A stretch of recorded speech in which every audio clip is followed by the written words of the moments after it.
마반야바라밀. 오늘은 일상사 그대로가 수행이며 진리의 삶이다 라고 하는 주제를 가지고 같이 공부를 하도록 하겠습니다. 한번 말씀드린 기억이 있는데, 조주 선사에게 어떤 스님이 물었습니다. 저는 이제 막 총림에 들어왔습니다. 스승의 지도를 부탁드립니다 라고 했습니다. 스승의 지도를 부탁드린다라고 하는 것은 수행하는 방법, 깨달음을 위한 수행의 방법을 잘 지도를 해 주십시오. 그렇게 말씀드린 것이죠. 이렇게 조주 스님에게 말씀을 드리니까 조주 선사가 다음과 같이 말씀을 했습니다. 죽은 먹었는가? 네, 죽은 먹었습니다. 그러면 바로나 씻어라 라고 이렇게 조주 스님이 말씀을 했습니다. 그냥 그 말을 듣고 그 질문을 하던 스님이 그 말을 듣고 크게 깨달았습니다. 이 말을 듣고 무슨 그 느낌이 있어, 깊은 느낌이 있어서 깨달았던가 라고 하는 얘기를 오늘 말씀을 드리도록 하겠습니다. 어떤 스님이 조주 선사에게 수행의 길을 물었던 모양입니다. 수행의 길이란 견성성불의 방법이기도 하다. 또한 진리에 입각한 삶의 길, 보살행이기도 하다. 조주 선사의 대답은 참으로 간단하고 쉬우며 누구나 당연히 하는 일상사였다. 가르치지 않아도 언제나 잘 하는 바로 그런 일이다. 구태여 배울 것도 없고 닦을 것도 없는 아주 하찮은 일이다. 곧 식사를 하고 그릇을 씻는 일이다. 성가에서는 아침에 반드시 죽을 먹었습니다. 아마 아침 식사를 마치고 곧바로 가서 그 수행자 스님이 조주 스님에게 법을 물었던 것 같습니다. 아침 죽을 먹었으면은 이제 그 그릇을 씻어야지. 당시에 요즘도 그렇고 스님들은 전부 다 바로공양을 하지요. 바로공양을 하는데 우리 한국에서는 아침 죽을 먹는 데도 있고 밥을 그냥 공양하는 데도 있습니다. 근데 옛날에 중국에서는 선방에서는 반드시 죽을 먹었었던 것 같습니다. 죽을 먹으면은 그 죽을 먹은 바로를 각자가 씻어야 되는 것이죠. 죽을 먹은 그릇을 이렇게 설거지하는 사람들에게 갖다 주면서 씻어달라고 그러는 게 아니라, 바로 공양을 해보신 분은 다 아시겠습니다만은, 바로 공양으로 죽을 먹으면은 그 바로를 물로 반드시 씻고 그 다음에 이제 수건으로 닦고 바로를 포개서 잘 바로보에 싸서 바로를 늘 갖다 놓는 데다가 갖다 놓아야 이 공양이 다 끝나는 것입니다. 그것이 이제 각자 공양을 하는데, 바로 공양을 하는데, 그것은 누구나 다 하는 거예요. 조실 스님도 하고 주지 스님도 하고 총무 스님도 하고 일반 강원에 있는 스님도 또는 선방에 있는 스님들도 누구나 다 그 발업공양은 똑같이 하는 거예요. 누가 해주고 그런 것이 없습니다. 다 똑같이. 만약에 몸이 불편해서 발업공양을 할 수 없으면은 발업공양을 못 나오는 것이지, 발업공양을 나오는 이상 그 발업공양의 처음부터 끝까지를 다 개인 자신이 다 해야 되는 겁니다. 그것이 이제 공양의 철칙이라고 하는 것이죠. 그렇게 하지 못하면은 그 선방에서 그 사찰에서 살 수가 없어요. 그건 꼭 개인이 그렇게 해야 되는 것입니다. 이 스님이 이제 아침 공양을 하고 바루를 씻고 다 바루를 바루보에 쌓아서 제자리에 갖다 놓고 이제 조조 스님에게 가가지고 법을 물은 것이죠. 법을 묻는 과정이 이런 겁니다. 그래서 조조 스님이 법을 물으니 대답을 한 게 죽은 먹었느냐? 죽은 먹었습니다. 그럼 바로나 씻어라. 법을 물었는데 이렇게 바로나 씻으라고 대답을 했어요. 그런데 이 스님이 이 대답을 듣고 깨달음을 이루었어요. 이게 도대체 무슨 조화 속인가? 여러분들이 생각하기에는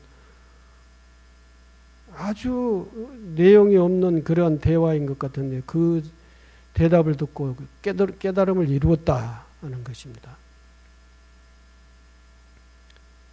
여기에 이제 불교의 깨달음의 삶이란, 수행자의 삶이란 여기에 다 들어있는 거예요. 불교는 수행의 목표가 깨달음을 위한 것이 수행의 목표입니다. 그런데 깨달음을 위한 그 수행의 방법은 가지가 있죠. 여러 가지가 있죠. 보살행을 통해서 깨달음을 이루기도 하고, 연불을 통해서, 연불 수행을 통해서 깨달음을 이루기도 하고, 계율 수행을 통해서 정을 닦아 깨달음을 이루기도 하고,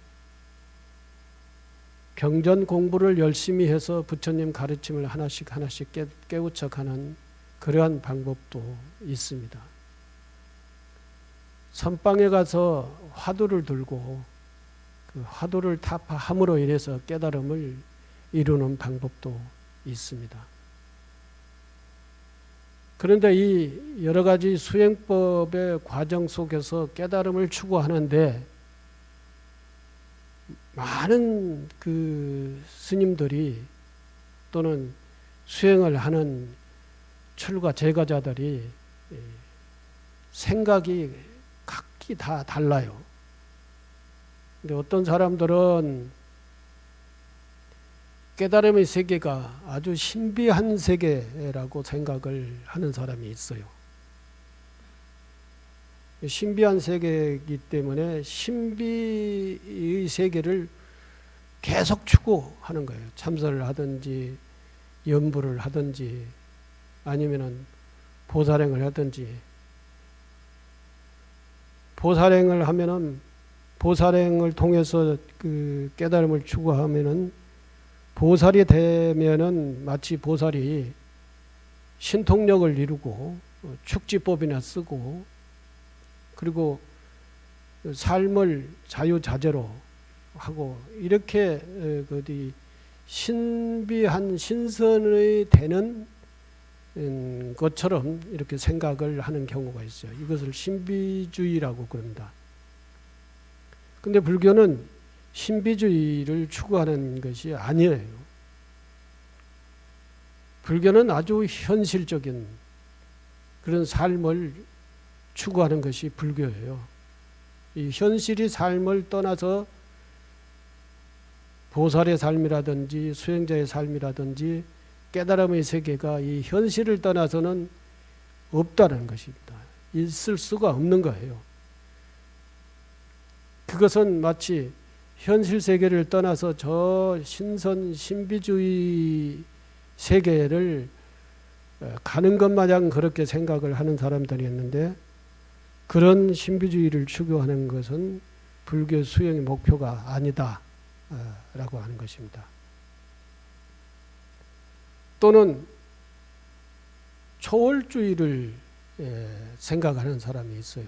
이 세상을 다 벗어나서, 그것도 역시 마찬가지 신비주의하고 같은 것인데, 이 세상을 이 세상에 인연을 끊고 이 세상을 벗어나 어떤 다른 세상에 마치 깨달음의 세계가 있는 것처럼 그렇게 생각을 하는 사람들이 있다는 것입니다. 그렇기 때문에 선방에 가 있는 스님들이, 우리나라의 스님들이 대부분 대체적으로 화두만 들고 참선만 10년, 20년 하지, 농사를 짓는다든지 살림을 한다든지 또는 일반 세상에 나가가지고 봉사활동을 한다든지 일반 사회인들처럼 사회생활을 한다든지 이런 것이 전혀 없어요. 이런 것을 하면은 마치 세속에 물들은 것처럼 생각을 하는 경우가 허다합니다. 근데 불교는 이 우리의 삶의 세계, 이 중생 세계를 떠나서 존재하지 않는다는 것입니다.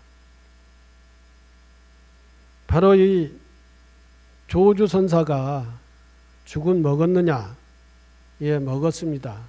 그럼 바로나 씻어라 라고 하는 것은 그 스님이 법을 물었는데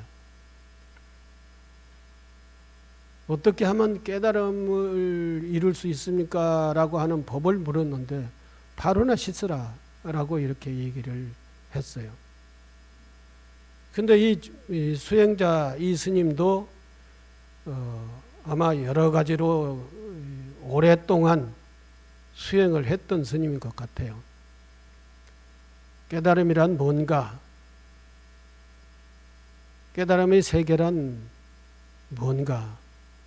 깨달음의 세계란 우리 삶을 떠나서 다른 세상에 별도로 있는 것인지, 깨달음의 세계라는 것은 신비한 세계인지, 뭐 이런 고민들을 수없이 많이 했던 것 같아요.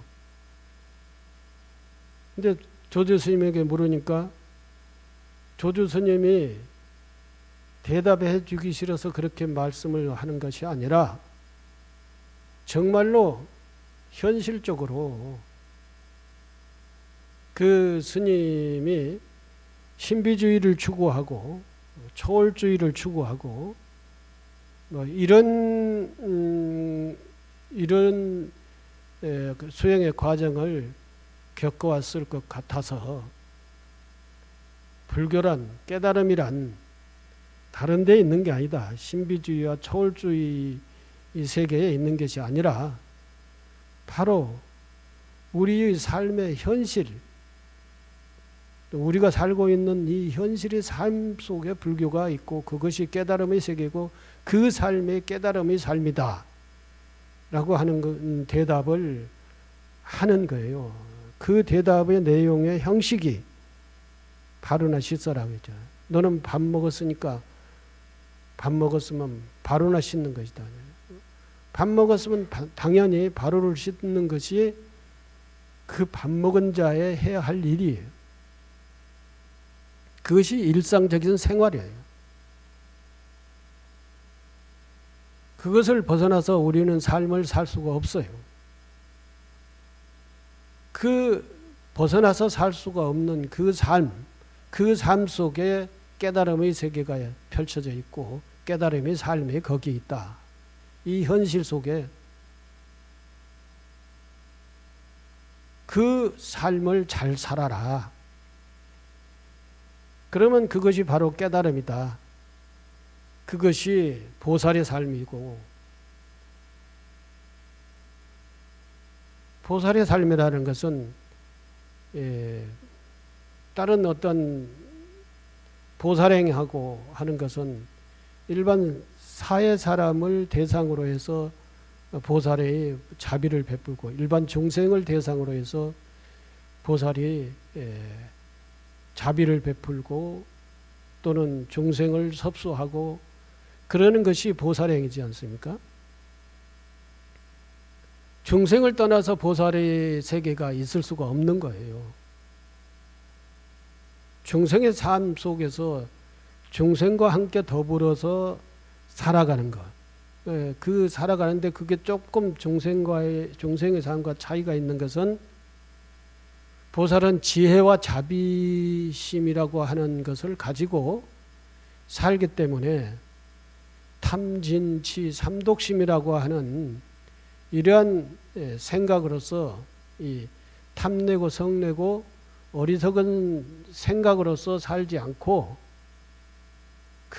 그러한 탐진치 삼독심에 의해서 사는 것은 그는 그 삶의 결과는 고통이다는 것이죠. 고통이기 때문에 그 탐진치 삼독심을 버리고 지혜와 자비심을 가지고 살아나가는 것이다 하는 거죠. 지혜는 이 세상을 올바로 바라볼 수 있는 안목을 지혜라 그러고, 자비심은 그 지혜의 눈으로 바라볼 때 자비심을 베풀어야 될 대상 상황들이 굉장히 많이 있어요. 근데 그러한 중생의 삶은 펼쳐져 있는 그 삶에 자비심을 베푸는 것이 보살의 삶이라는 것입니다. 이 삶이 깨달음의 세계이고 이 깨달음의 삶이다라고 하는 거죠. 그래서 이제 제가 가끔 그런 말씀을 드리는데, 어떠한 수행을 하든지 그 수행의 해양이 보살행으로 해양이 되지 않으면은 그 수행은 헛수행한 거다.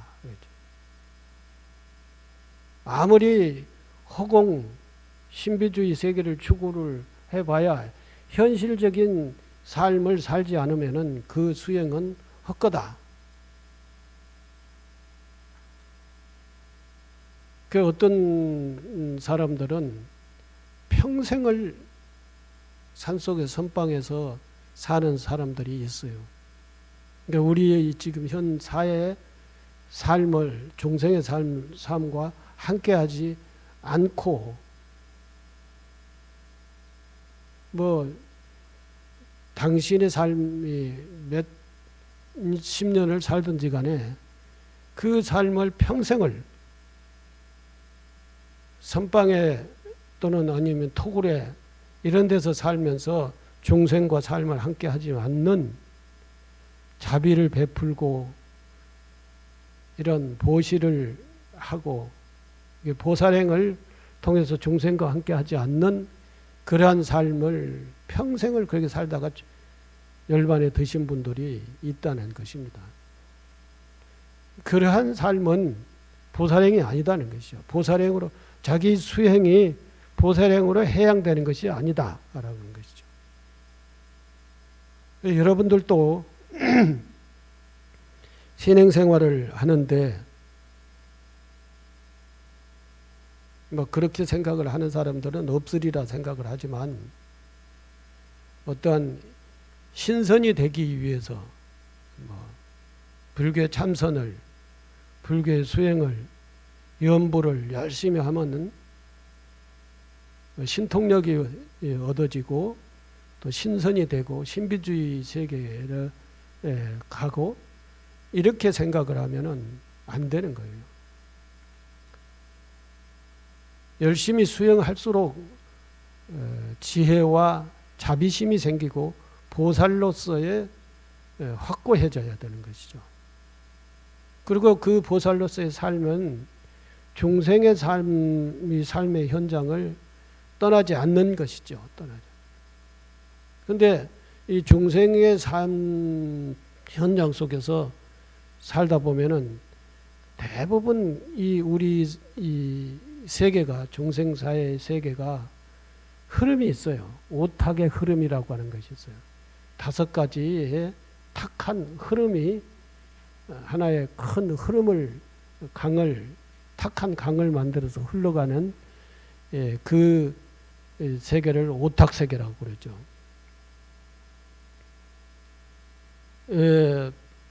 그게 이제 오용락이라고 하는 것에 집착해서 살게 되면은 재, 색, 식, 명, 수, 재물에 대한 탐욕 또는 색에 대한 탐욕, 재, 색, 식, 음식에 대한 탐욕, 명예에 대한 탐욕, 또 수면이라고 하는 것은 수명이라고도 하고 수면이라고도 합니다. 어쨌든 우리 몸이 편안한 것, 아무것도 하지 않고 편안한 그런 삶을 추구하는 것이죠. 노동하지 않고 또 자비를 베풀지 않고 나누지 않고 그리고 탐욕스러운 그런 삶을 사는 것을 오탁의 삶이라고 그러는 것입니다. 오용락이라고도 그러고, 이 삶의 결과는 전부가 다 고통이 주어진다는 것이죠. 이 삶의 결과는 전부가 다 허무한 거예요. 부처님께서 무상하다라고 하는 것은 이러한 오용락의 삶은 허무하다. 돈으로, 명예로, 권력으로 이루어진 이 삶의 행복은 허무한 것이다.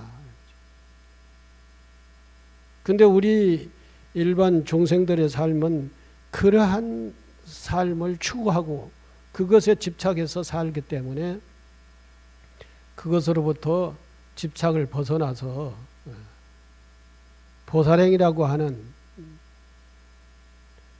이 삶을 통해서 완전한 행복을 추구하라는 것이죠. 그 보살행이라고 하는 것은 구체적으로 얘기하면 육바라밀을 얘기하지 않습니까? 보시, 지계, 나눔의 삶. 이 나눔의 삶이라고 하는 것이 첫째로 나오는 것은 뭐냐면 불교의 가장 핵심적인 교리는 연기법이에요. 연기법. 인연법이라는 것이죠. 인연에 의해서 내가 이 세상에 태어났고 인연법에 의해서 내가 이 세상에 살아나가고 있는 거예요. 인연법의 연기법에 의해서 내가 이 세상을 살아나가고 있는 거예요.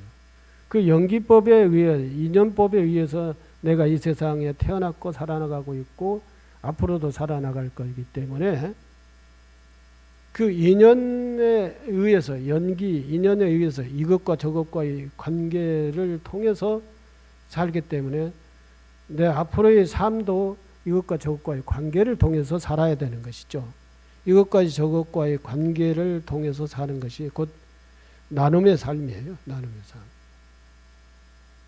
내 혼자 모든 것을 다 움켜쥐고 사는 것이 아니라 많은 사람들과 자연에도 나누어야 되고 또는 동물, 식물에게도 나누어야 되고 사람에게도 나누어야 되고 이웃과도 나누어야 되는 거예요. 그 나눔이 뭐냐? 나눔은 꼭 돈이라고 이렇게 생각을 하는 게 아니라 사람의 배려도 나누는 것이고 또는 자비심을 베푸는 것도 나누는 것이지 않습니까? 그 보살행, 즉 봉사도 나눔이고 이런 것들이 전부 다 이런 것들을 통해서 이 사회가 하나의 결성이 돼가지고 이 사회를 이루고 사는 거예요. 보시, 지계, 지계는 어제도 5개 수계식을 했었는데 살생하지 말라, 도둑질하지 하지 말라, 또 음행하지 말라, 거짓말을 하지 말라, 또는 술을 마시지 말라. 뭐 이것이 이제 5개인데 이 5개의 삶도 역시 부처님의 연기법, 부처님 가르침의 연기법에 의해서 우리가 살기 때문에 그 연기법대로 살라고 하면은 이 5개를 지키면서 살아야 되는 것이죠. 죽이지 말고 살려주고, 훔치지 말고 베풀어주고,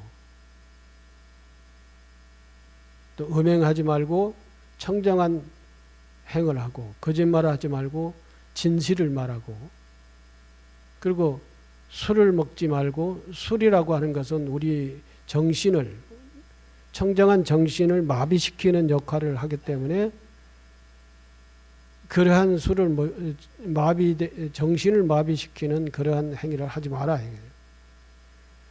그 정신을 마비시키는 것은 술만이 아니라 마약도 그렇고 또는 퇴폐 문화도 그렇고 잘못된 습관도 이게 전부가 다 이 불음주의, 범주에 다 들어가는 거예요. 이렇게. 잘못된 습관, 이게 우리에게 엄청난 고통을 주는 것입니다. 그 잘못된 습관은 악업을 쌓아가지고 그 악업의 업력에 의해서 우리가 살아나가게 되면 고통이 따르는 거예요. 근데 선업을 쌓으면은 5개를 지키는 그 내용으로 삶을 살면은 선업을 쌓는 것이죠. 선업을 쌓으면은 선업이 선한 습관이 생기고 그 착한 습관에 의해서 살면은 우리 삶에 주어지는 것은 평화, 행복이라는 것입니다.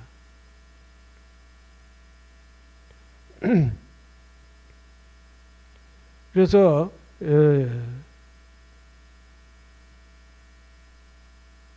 이 수행 깨달음의 세계라고 하는 것은 특별한 어떤 신비한 그러한 세계가 아니다라고 하는 것입니다. 우리의 발 딛고 살고 있는 우리 현실과 현실 세계에서 이루어지는 것이 깨달음의 삶이다라는 거예요. 그 신비주의를 추구하는 방법은 굉장히 많아요. 화두를 들고 참선을 하면서도 아주 그 신비한 세계를 추구하는 그러한 방법은 수없이 많아요. 그런 얘기는 많이 듣습니다. 수행자들이. 그런데 가보면은 거기에는 우리의 삶과는 아무 관계없는 그러한 허무한 세계로 가고 있는 거예요.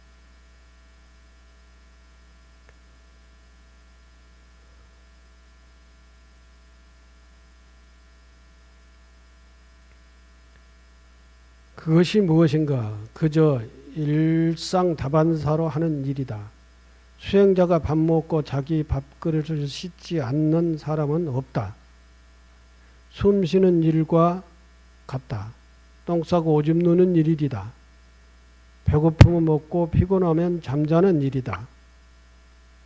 이것이 우리는 살아나가기 위해서는 기본적으로 해야 되는 거예요. 이것이 안 되면은 우리는 육체적 삶을 살 수가 없는 겁니다. 이러한 것을 기본으로 해서 일반 중생들이 살아가는 그 세계에 발을 딛고 중생들과 함께 살아나가는 그 삶 속에 보살의 세계가 있고 깨달음의 세계가 거기에 있는 것이다. 그렇죠? 시부도를 여러분들 다 아시겠죠? 시부도라고 하는 소를 찾아가는 그 참선의 수행의 방법으로서 사찰에 가면은 사찰에 벽화에 이렇게 그려놨잖아요. 목동이 소를 찾아가는 과정들을 쭉 그려놨어요.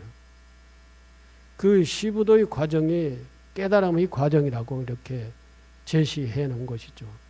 근데 제일 마지막에 가보면은 처음에는 소를 놓쳤다가 목동이 산을 헤매면서 소를 발견을 하고 그리고 이제 그 소를 이제 고삐를 잡고 근데 그 소가 이 야산에서 지 마음대로 풀뜯고 살았던 그 생활 습관에 의해서 목동이 하자고 한 대로 안 하는 것이죠. 그래서 목동이 그 소를 끈으로 묶어서 오랜 시간을 그 소의 습성을 이제 교육을 시키는 거죠. 그래서 결국은 나중에는 목동이 가자 하는 대로 소가 줄줄 잘 따라오고 그 나중에는 목동이 소를 타고 가도 소가 이제 그 자기가 가는 길을 이제 늘 이렇게 교육을 받았고 습성이 생기니까 이 목동이 뭐라고 지시를 안 해도 소가 그냥 가는 거예요. 자기 집으로 가는 거예요. 근데 다음에는 목동이 소를 타고 피리를 불고 있어도 소는 목동을 등에 태우고 집으로 가는 거죠. 이게 이제 하나의 우리 마음을 훈련시키는 수행을 통해서 닦아내는 소가 자연스럽게 길을 찾아서 집으로 가게 하는 우리 마음을 그렇게 훈련시키는 그 과정들을 얘기하는 거예요. 그 과정을 통해서 소고의 나쁜 버릇을 전부 다 씻어내는 것이죠. 그래서 나중에는 집에 가가지고 교육을 시켜야 될 소도 없고 교육을 시켜야 될 주체도 없고 대상도 없는 그러한 상황으로 이제 동그란 그 원을 그려 놓잖아요. 그 세계에 도달을 하면은 결국은 나중에 이제 수행자는 마지막으로 수행자는 거기서 소를 찾을 그러니까 자기 마음을 닫고 마음을 찾고 신비주의를 생각을 하고 뭐 초월주의를 생각을 하고 이러한 필요가 없는 거예요. 이제는 이미 자기가 수행에 다 돼서 이제 그 산속에 초막에 살 필요도 없어요. 그래서 결국은 이제 시장으로 내려오잖아요. 수행자가. 깨달음의 삶은 그 산속의 초막에 있는 게 아니라 시장의 중생의 삶 속에 거기에 깨달음의 세계가 펼쳐져 있다는 것입니다. 깨달음의 삶이라는 것은 그 중생과 함께 사는 삶이 깨달음의 삶이다. 수행을 통해서 다른 세계를 찾지 말라 이런 거예요. 그 찾다가도 다 이제 확인을 하고 이제 중생 세계로 내려와라. 보살의 행위로 해양을 해라라고 하는 것입니다. 그 수행자는 수행이라는 것이 무슨 특별한 것이나 되는 줄 알았던 것 같다. 진리에 입각한 위대한 삶이 아주 기이하고 기상천외한 일이나 되는 줄 알았던 모양이다. 그것이 아니다. 그가 조주선사를 만나기 전부터 그동안 늘 해오던 일상생활이다. 그렇다. 일상생활 자체가 진리의 삶이며 불법이며 도며 수행이다. 구태여 일상사 밖으로 찾아 나설 필요가 없다. 불교가 이와 같은데 착각하여 다른 것 신비주의, 초월주의에 기웃거리며 쓸데없는 일을 열심히 한다. 그저 열심히 하는 모습이 아름다울 뿐 꼭 특별한 것이라야 하는 것이 아니다. 한 소식 하는 것이 깨달음을 이루는 것이 특별한 세계에 도달하는 것이 아니다 하는 것입니다. 사하라 사막의 토아그레족에게는 청소년에게 독특한 삶의 교육법이 있다. 아이들이 일정한 나이가 되면 마법의 도를 찾아 지도자와 함께 거친 모래 폭풍이 몰아치는 사막을 3개월 이상, 3개월 이상이라고 하는 것은 100일이라고 하는 거예요. 100일 기도, 100일 수행, 뭐 이런 의미예요. 고통의 행군을 해야 한다. 3개월, 100일 동안 고통의 행군을 해야 되는 거예요. 3개월이라는 기나긴 고통의 여정 끝에 드디어 목적지에 도달된다. 그러나 거기에는 거친 모래와 돌뿐 마법의 돌은 어디에도 없다. 아이들이 불만을 터뜨린다. 지도자는 이렇게 말한다.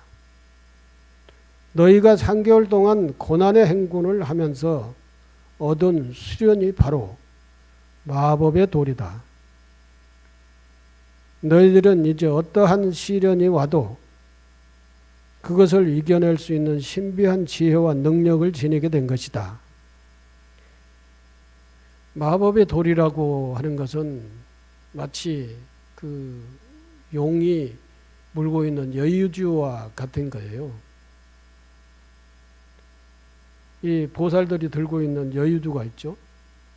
그것은 마법의 여유지죠.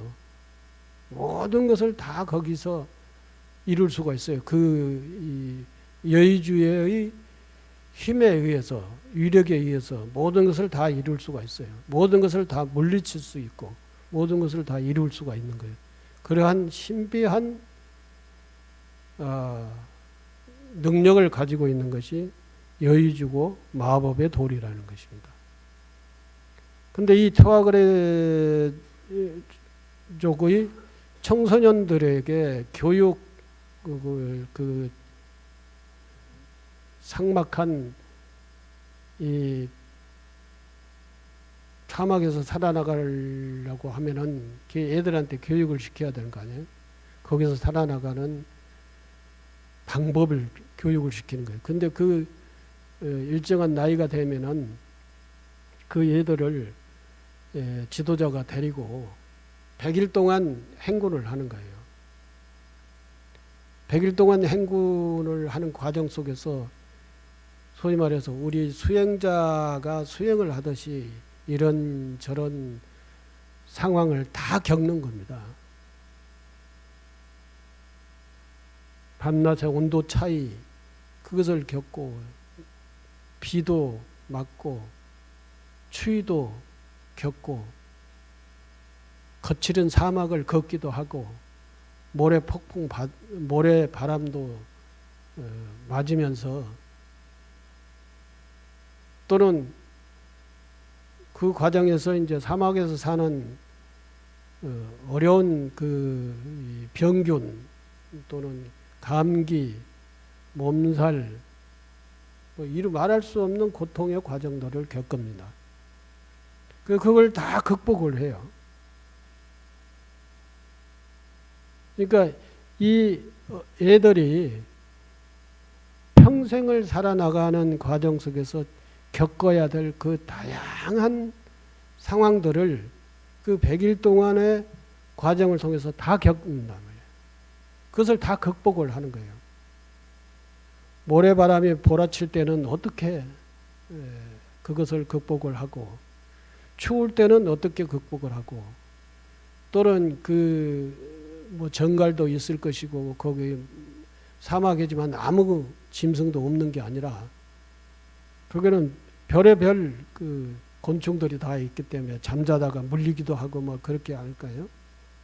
근데 그렇게 됐을 때 그걸 치유를 하는 치유 방법도 그 교육 과정에서 다 배우는 것이죠. 치열하게 100일 과정을 겪어오는 거예요. 그것이 목표가 뭐냐면은 마법의 도를 찾기 위해서 우리는 이 행군을 한다라고 이렇게 행군을 하는데, 그런데 100일기 다 끝나가지고 딱 도착했어요. 자기 마을에 도착했어요. 근데 이 청소년들이 보니까 마법의 돌이 주어질 거라고 이렇게 기대하고 왔는데 마법의 돌은 없는 거예요. 자기에게 주어질 수 있는 마법의 돌은 없는 거예요. 그래서 이 교육 받았던 청소년들이 다 이제 불만을 터뜨리는 것이죠. 그 선생님한테.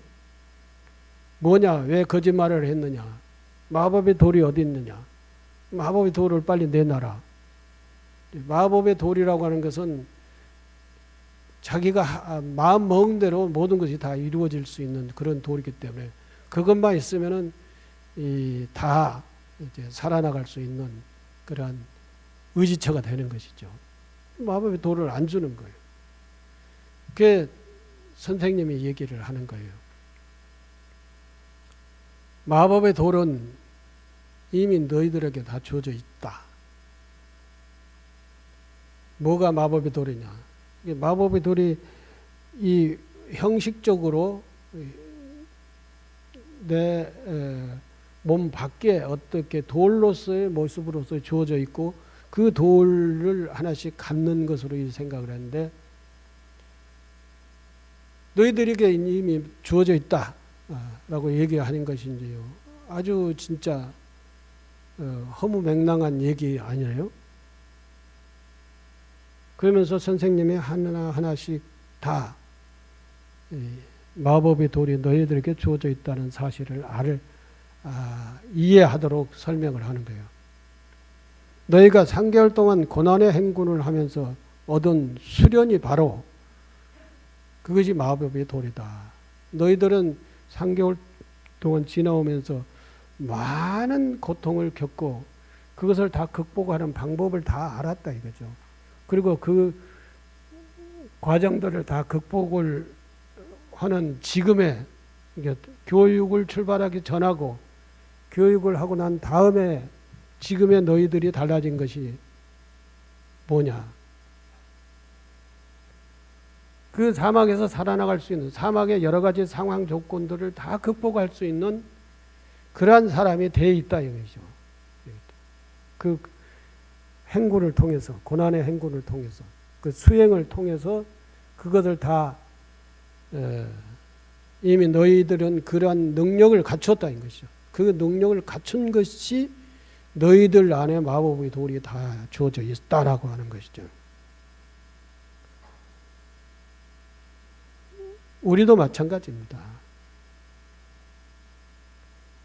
우리도 신비주의, 초월주의를 그 허무맹랑한 신비주의, 초월주의 또는 탐진치, 삼독심에 집착을 하지 않으면은 우리에게 이미 불성이 주어져 있는 거예요. 우리에게는 이미 이 세상을 살아나갈 수 있는 역량이나 능력이 있는 거예요. 자꾸 다른 데에 집착을 하고 다른 데에 의지를 하려고 하니까 그게 이제 허무한 것이기 돼서 고통으로만 주어지지, 실제 그런 것들을 다 버리고 탐진치, 삼독심이라든지 그 허무맹랑한 무상한 그런 행복, 이라든지 이런 것들에 집착을 버리고 정말로 진솔하게 살아나가려고 하는 그런 태도로서 이 세상을 살아나간다면은 우리는 세상에서 어떠한 고통도 다 극복할 수 있는 그러한 역량이 우리 스스로에게 주어져 있다는 것입니다. 수행을 한 사람은 수행을 통해서 주어져 있고, 수행을 하지 않는 사람은 일반 생활 속에서 그것을 다 극복할 수 있는 그런 역량이 있는 거예요. 미리서 다음 주에 얘기할, 다음 주라 했다, 호법날 얘기할 얘기가 준비된 게 있는데, 그게 뭐냐면은 닥치면 다 한다. 닥치면. 다른 식의 얘기인데 내용은 그래요. 닥치면 다 한다.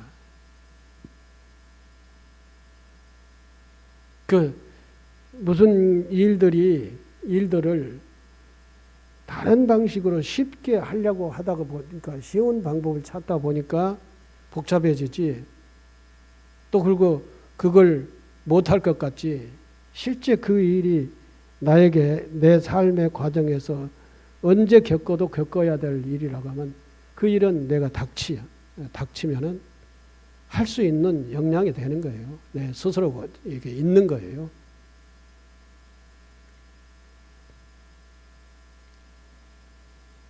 이렇게 해서 우리 스스로에게는 그러한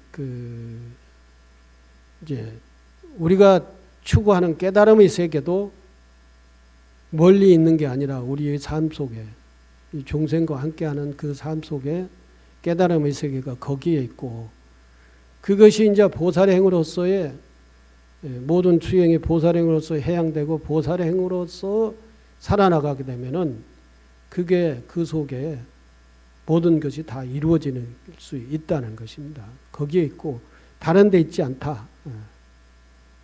다른 세상을 추구하지 마라.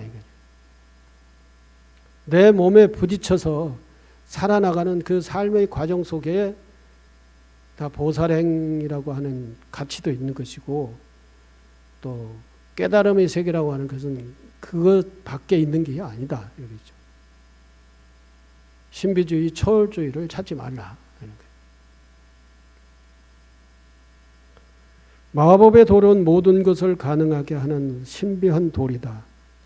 우리가 가지고 있는 것 중에서 모든 것을 이룰 수 있는 마법의 돌은 바로 우리의 평소의 삶의 습관이다. 좋은 습관. 이제 선수행에서는 평상심시 도다 그러잖아요. 좋은 습관은 평상심이에요. 인생을 행복하게 만들고 내 주위도 행복하게 만드는 마법의 돌이지만, 나쁜 습관, 이제 평상심은 마법의 돌이지만 평상의 삶의 방식은 마법의 돌이 될 수 있지만, 나쁜 습관, 고정관념이라든지 이데올로기라든지 이런 것은 인생을 불행하게 만들고 주변에도 좋지 않는 영향을 끼친다라고 하는 것입니다. 결국은 우리의 힘으로 살아나가는 거예요. 우리 힘으로. 어떤 신비적인 세계에 도달해서 살아나가는 것이 아니라, 또 어떤 외부의 힘에 의지해서 살아나가는 게 아니라, 우리 삶의 과정에서 닥치면 닥치는 대로 우리들은 닥쳐서 일을 하게 되면은 그것을 극복할 수 있는 마법의 돌이 우리들이 삶의 과정에서 쌓인 그런 수행력에 의해서 그 일들을 극복하게 가게 된다라고 하는 것입니다. 이것이 부처님의 가르침이에요.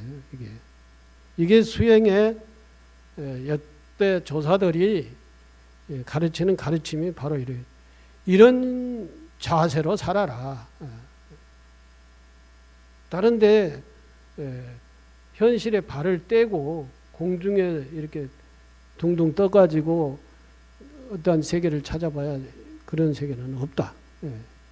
이런 말씀입니다. 예. 12시 안 넘었네요.